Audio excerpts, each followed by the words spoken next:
ఈనాడు రైతుల పక్షాన, రైతుల కోసం,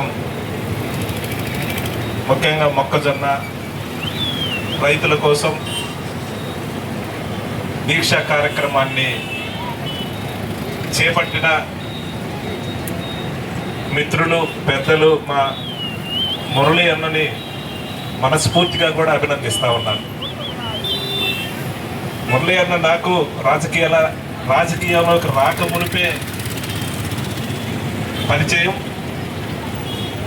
గత 25 సంవత్సరాల క్రితమే కూడా రాజకీయాలకు తెలియనప్పుడే నాకు బాగా సన్నిహిత మిత్రుడు, అన్నలాంటి వాడు. నేను ఈ వేదిక ద్వారా చెప్తా ఉన్నాను, మురళి అన్నకి అన్ని విధాలా కూడా మద్దతుగా, అండదండగా ఎప్పుడు కూడా నేను ఉంటానని సందర్భంగా తెలియజేస్తాను. రాజకీయంగా కాదు, ఏ రకంగా అయినా సరే, ఏ సమస్య వచ్చినా కానీ ఖచ్చితంగా ఆయన పక్షాన నేను నిలబడతాను, అన్ని విధాలను కూడా తెలియజేస్తా ఉన్నాను. ఎందుకంటే గడిచిన 2 సంవత్సరాల నుంచి కూడా చూస్తూ ఉన్నాం, ఈ కూటమి ప్రభుత్వం వచ్చిన తర్వాత ఈ రాష్ట్రంలో అన్ని వర్గాలను కూడా మోసం చేసిన పరిస్థితి. అనేక సార్లు వైఎస్ఆర్ పార్టీ రైతుల పక్షాన పోరాడిన పరిస్థితి.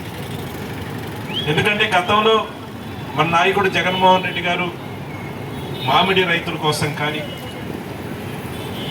పొగాకు రైతుల కోసం కానీ, మిర్చి రైతుల కోసం కానీ రైతుల పక్షాన వాళ్ళకు ఒక మనోధైర్యాన్ని ఇస్తూ ఈ ప్రభుత్వం చేసే అరాజకాలని, ఈ ప్రభుత్వం రైతులని ఏ విధంగా ఇబ్బంది పెడుతున్నారో నిలదీసే కార్యక్రమాన్ని తీసుకొని రోడ్డుపైకి వచ్చి ధర్నా చేసిన కార్యక్రమాలు కూడా మనం చూస్తూ ఉన్నాం ఈ గడిచిన 2 సంవత్సరాల్లోనే. ఎందుకంటే ఈ కూటమి ప్రజల మీదకి వచ్చి దాడి చేసే పరిస్థితి ఈరోజు చూస్తూ ఉన్నాం. కానీ తెలుగుదేశం నాయకులు అనుకుంటా ఉన్నారు, మేము ఎన్ని చేసినా, ప్రభుత్వం మారినా ఎవరో ఒక నాయకుల్ని మనం ఆ రోజు పట్టుకొని మేనేజ్ చేసుకోవచ్చులే. ఎవరో కొంతమంది నాయకులు కొంచెం అటు ఇటుగా గేమ్ ఆడే నాయకులు కొంతమంది ఉన్నారు మన పార్టీలో కూడా, అలాంటి వాళ్ళని పట్టుకొని మేనేజ్ చేసుకోవచ్చులని ధీమాతో ఉన్నారు. ఖచ్చితంగా చెప్తా ఉన్నాం, వైఎస్ఆర్ పార్టీలో ఉండే చిన్న కార్యకర్త దగ్గర నుంచి మా పార్టీ సీనియర్ నాయకుల దాకా కూడా అన్యాయం చేసిన ఏ తెలుగుదేశం నాయకుడిని ఎవరిని కూడా వదిలిపెట్టే ప్రశ్న లేదని కూడా సందర్భంగా తెలియజేస్తా ఉన్నాను. మొన్ననే అంబటి రాంబాబు అన్న ఇంటి మీద కూడా దాడి చేశారు.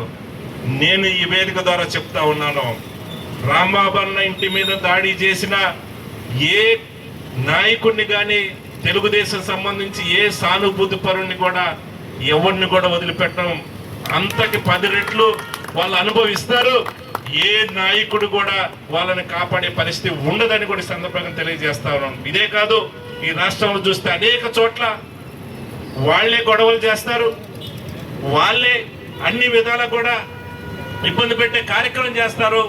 అది తిప్పి మన మీద మనల్ని చేసినట్టుగా కూడా ప్రచారం చేసే కార్యక్రమం చేస్తా ఉన్నారు. అన్ని నిగ్గుతేలు అంటేనే రైతుల పక్షపాతి, రైతుల కోసం పోరాటం చేస్తాం, పేదవారి కోసం పోరాటం చేస్తాం, ఉద్యోగుల కోసం పోరాటం చేస్తాం.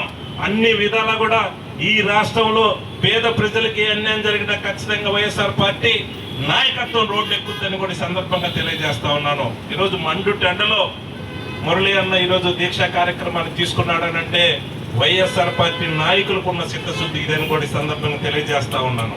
లేనిపోని ఏదో వాళ్ళు గతలల్లి మన మీద బురద జల్లే కార్యక్రమం చేస్తా ఉన్నారు. ఏ ఇష్యూ, రైతుల ఇష్యూ వచ్చినా, అలాగే రాజధాని ఇష్యూ వచ్చినా కూడా దాన్ని డైవర్ట్ చేయడానికి ఇంకొక ఇష్యూని ఏదో తెర మీద తీసుకొచ్చి వాళ్ళకున్న మీడియాలో ప్రచారం చేసి డిబేట్లు పెట్టి డైవర్ట్ చేసే కార్యక్రమం చేస్తూ ఉన్నారు. వాళ్ళు పబ్బం గడుపుకునే కార్యక్రమం చేస్తూ ఉన్నారు. ఇది ప్రజలు గమనిస్తూ ఉన్నారు. ఖచ్చితంగా ప్రతి విషయం ప్రజలు చూస్తూ ఉన్నారు. వీళ్ళు ఎక్కడా కూడా వాళ్ళు ఇచ్చిన హామీలు ఒక సంక్షేమ కార్యక్రమాల రూపంలో పేదలు ఆదుకునే కార్యక్రమం చేయకపోగా ఈరోజు ఎవరైనా సరే సోషల్ మీడియాలో ఒక పోస్ట్ పెట్టినా, ఎవరైనా ప్రజలు ప్రభుత్వాన్ని నిలదీసే కార్యక్రమాన్ని చేసిన వాళ్ళని పోలీసులు పంపించి కేసులు పెట్టే కార్యక్రమం చేస్తూ ఉన్నారు. ఈ రాష్ట్రంలో చూస్తూ ఉన్నాం, చాలా మంది పోలీసులు వాళ్ళ పరిధి దాటి అత్యుత్సాహంగా కూడా ప్రదర్శన చేస్తా ఉన్నారు. ఎవరిని కూడా వదిలిపెట్టాం. దయచేసి ఎన్ని ఇబ్బందులు పెట్టినా రైతుల పక్షాన వైఎస్ఆర్ పార్టీ పోరాటం చేస్తుంది. ఈ రాష్ట్రంలో వైఎస్ఆర్ పార్టీ నాయకులకి, కార్యకర్తలకి, అందరికీ ఒకరికొకరు తోడుగా ఉండి ఖచ్చితంగా అన్ని జగన్మోహన్ రెడ్డి గారిని ముఖ్యమంత్రి చేసుకునే విధంగా కూడా అన్ని కార్యక్రమాలు తీసుకొని ప్రజల దగ్గరికి మళ్ళీ వెళ్ళే కార్యక్రమాన్ని తీసుకుంటామని కూడా ఈ సందర్భంగా తెలియజేసుకుంటూ ఈరోజు ఈ యొక్క దీక్ష కార్యక్రమాన్ని తీసుకున్న మురళి అన్నకి హృదయపూర్వకంగా ధన్యవాదాలు తెలియజేస్తా ఉన్నాను. ఎందుకంటే పొన్నూరు నియోజకవర్గం నుంచి రైతుల పక్షాన ఈరోజు గుంటూరు చేపట్టారు.